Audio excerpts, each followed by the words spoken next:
Is it very different from what we do in the Philippines as an ICU nurse? Actually, kung practice-wise, based sa background ko as an ICU nurse, coming from a secondary hospital, malaki yung adjustment.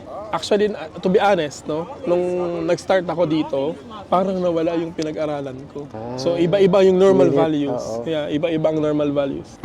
So, medyo nag-adjust ako doon. Tapos yung practice itself, kasi malaking difference eh. Iba yung mga local policies ng hospital. Hospital. Ganun, yeah. So, tsaka malaki kasi yung malaking healthcare, hospital kasi oo. siya. So, malaking adjustment din. Pag bumagsak ka sa OSCE, pwede ba mag-second take? Nakalagay naman doon sa sa kontrata mo. Naka-state doon na pag nag-take ka ng OSCE and you passed on the first attempt, mare-reimburse sa'yo yun. Ay, ikaw ba magbabayad?